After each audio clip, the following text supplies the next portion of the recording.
and I just finished a press conference about the 13-year-old homicide victim, Kanaya Baker. And this case has set with me in a way that anytime a child dies, it affects you, right? Like, it affects you.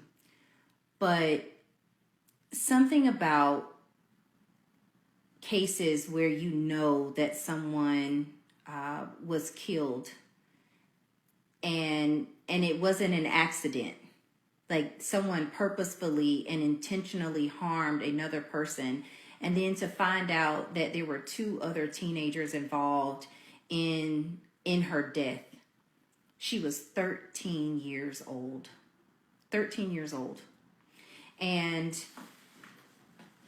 the violence of this crime is astounding on every level. But what I wanted to say is to my teens. Now, mind you, everybody makes mistakes, right? Like, I don't think when teenagers are running away or wanting to hang out with their friends, or they like someone or what have you, they don't think about the dangers of what they're doing, right? And so, like, I've seen the reports like, oh, you know, she had some history of running away. She didn't deserve to be murdered. She didn't deserve for her death to be a homicide. No, her parents shouldn't have to bury their child, their 13-year-old child. And so, while we know that, yes, there may have been some history of running away, she didn't deserve to die the way that she did. But to my teens, to my children out there who are frequent runaways, somebody may tell you that they are your friend. Somebody may say to you, come with me, we're just going to hang out. We're going to go and maybe we'll smoke some weed. Maybe we'll go see some boys. Maybe we'll go see some girls. Maybe we'll go and do whatever teens do when they want to run away, right? But teenagers, there's a reason why someone cares whether or not you come home. There's a reason why you shouldn't turn off your location on your cell phone. There's a reason why your parents ask you to be in the house at a certain time of the night. There is a reason why someone cares if you don't show up when you say that you're going to show up. Because they love you and they care about you and they want you to be okay. There's a reason why your parents give you a cell phone and all they ask is that you don't make them worry. All they ask is that you keep your location on so that they can find you in case one of your stupid little friends who doesn't have anybody in their life who may care about them doesn't hurt you. Now, I'm not speaking to the details of this case. I'm saying in general, you don't know what may happen to you when you run away from home. There is a reason that somebody cares about where you are. Stop turning your location services off. Stop making your parents worry about you. Stop being ungrateful. You have a safe place to sleep. You have somebody buying you sneakers and clothes and shoes and making sure that you have a safe place to sleep at night, who feed you, who take you all the places you want to go, and you want to run away because some pissy tail boy has your attention or some pissy tail girl has your attention. You don't know the dangers that are out there. Sometimes it is your own peer who may harm you. See, your friend is fun at school. It's fun to cut up and hang out. But you don't know what that teen is dealing with at home that makes them want to run away. Meanwhile, you're running away from your safe, cozy home with parents who love and care about you, and you may be running away with somebody whose parents may not care about them. You may be running away with someone who has a violent past. You may be running away with somebody who doesn't have all of their screws screwed in tight. You may be running away with somebody who has undiagnosed mental illness with violent homicidal tendencies. There's a reason why. There's a reason why there are curfews for minors. You don't know enough to know what the hell you don't know. So, parents, I'm addressing you right here and right now. Come on in. Be nosy. Know who their friends are. Know who they're talking to. You pay the cell phone bill. Snoop. Be active. I'm asking my parents right now to activate. I'm asking you to be so nosy that it is almost annoying, and show them the story of Kanaya Baker. Show them her story. Show them the story of the 15-year-old teen who went missing from Richland County, hanging out with her best friend, supposedly, who lured her away, and she ends up shot dead in the woods. And these are the stories where fatalities have occurred. What about the cases where they don't die, but they have to live with the trauma of what happened to them? The young girl who snuck out of her house to go hang out with her boyfriend. If your boyfriend can't even come pick you up in the car and look your parents in the face, baby, he's not the one for you. If your boyfriend or your girlfriend doesn't want to meet your parents or your caregiver, something is shady about that. And if they're asking you to do things that are against the rules, anybody who loves you is not going to ask you to do things that may get you into trouble or danger. There are young girls who sneak out of the house and they end up being picked up because they think, oh, nothing's going to happen to me, until you're in the car with 6 guys and they try to rape you and you're running down the road naked. I have no idea what is going through the minds of our teens, y'all. But parents, I am telling you, I'm asking you, I'm begging you to be nosy. My son knows, let me tell you, you turn that location off, then, baby, I'll know exactly where you are because you won't be going anywhere. That location is important. Nowadays, it's almost like they need to have a cell phone just so that you can make sure that they're safe.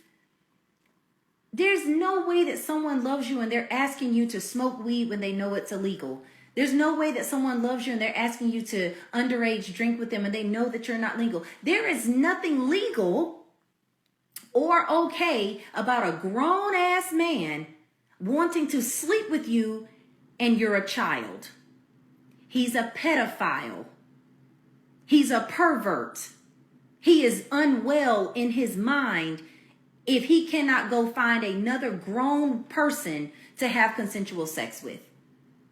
But the young girls of today, you will take the money on Cash App. You'll get flown out. You'll run away from home and not think about the fact that you may not just be meeting this man, that he may have a group of men waiting for you. There are dangers. Oh, y'all. There are dangers out there, and they're too young to know. I think about myself at the age of 13. I have 2 boys who are young. No parent should have to bury their child. I know this is a rant, and I'm going to leave it up. I don't care.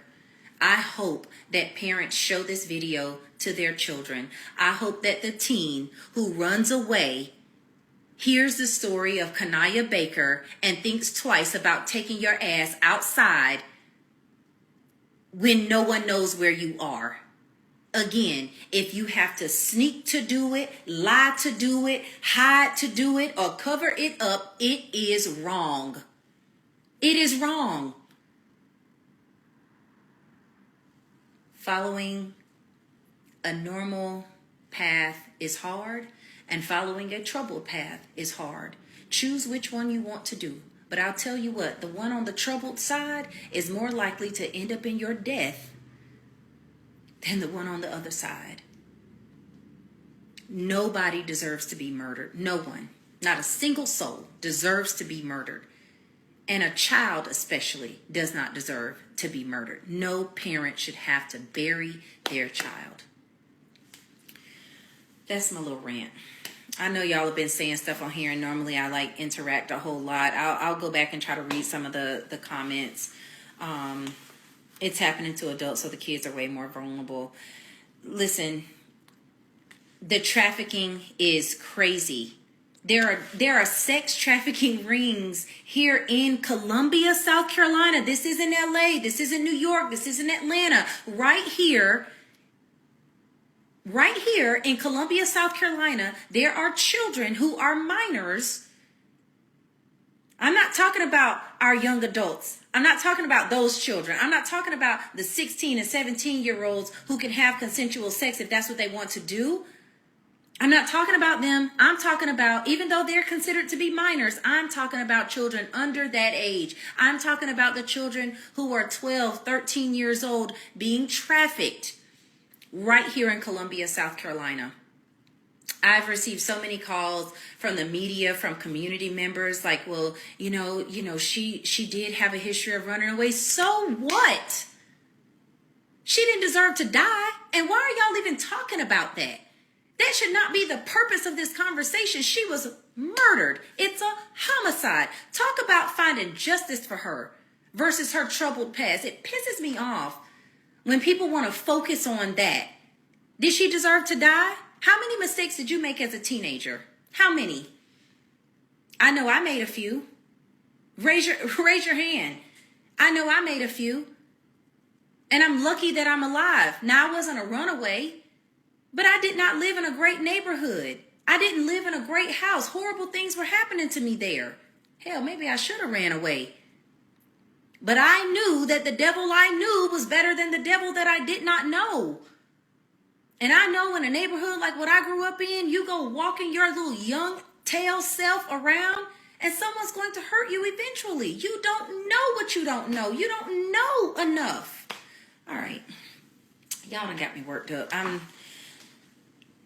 This case this week, our team has worked around the clock. And when you can't even look at someone to identify them, and you must go all the way to the extreme of DNA and dental records, I'm telling you, that is a hard day. Hard day. Shout out to the Richland County Coroner's Office team who stayed up damn near around the clock, taking shifts, driving places, getting records, sending subpoenas. Like, the Columbia Police Department and the investigators who worked to make sure that there was some sort of beginning for justice for Kanaya. Her family didn't deserve this. She didn't deserve this. And I can tell you, every single person on this live, you made a mistake as a teenager. You did something you weren't supposed to do. You went somewhere with someone that you got goosebumps and was like, oh man, this was maybe a bad decision. I am telling you, we all make mistakes. We don't deserve to die because of them. And certainly not at the hands of people that we seemingly know. So anyway, I can't go back and read all the comments, y'all. I'm really sorry, but it's not important. They always want to see the bad, but it's ignorant. It's ignorant to me to focus on those things when you have a dead child, 13 years old. It is gut-wrenching, to say the least. So the press conference, I'm sure it's on all the media outlets, so I'm not going to answer any questions about that stuff. But y'all, please show this to your teenager. Please help them understand that running away, whatever they may feel about it. But you know what? Parents, come on back to the table, as a matter of fact. Since I'm on this live and I'm going to post it, let me just say this. You don't listen to your child. Some of you don't actually listen. Your child is crying out for help, but you're so busy yelling at them and Bible beating them to death that you're not actually hearing them.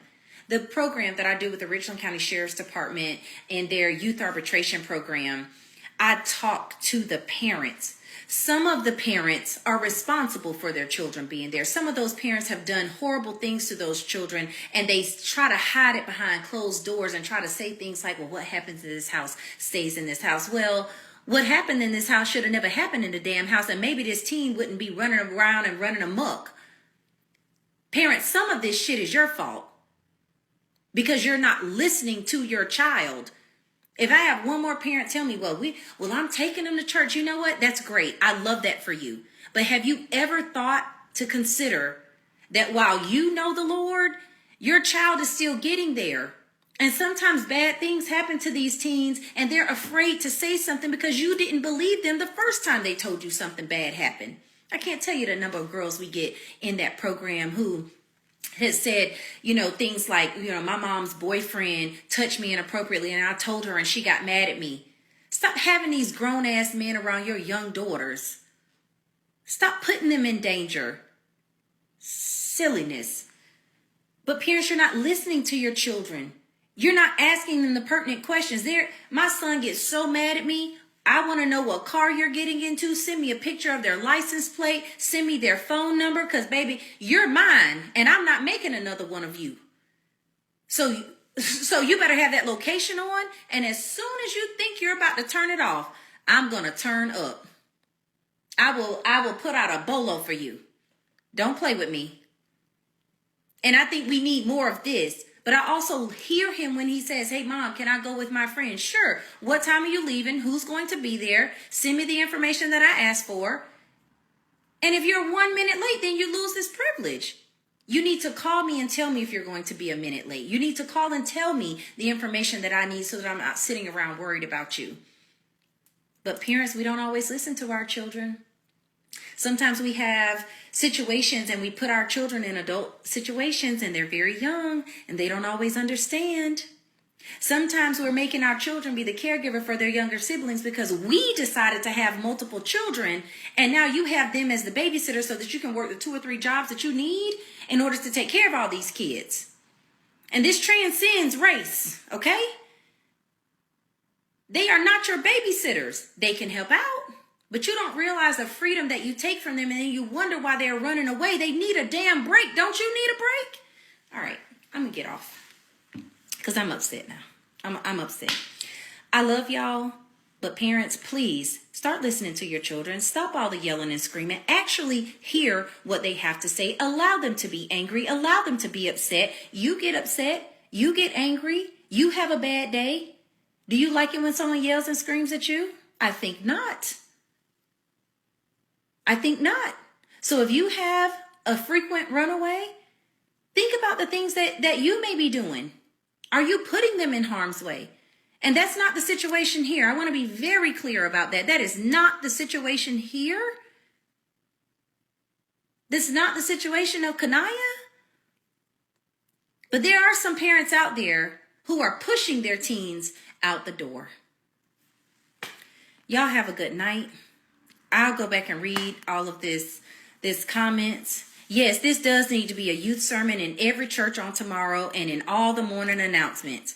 Prayers to this girl's family. Anyway, I love you guys. I love you guys. I love you guys. But have a good night.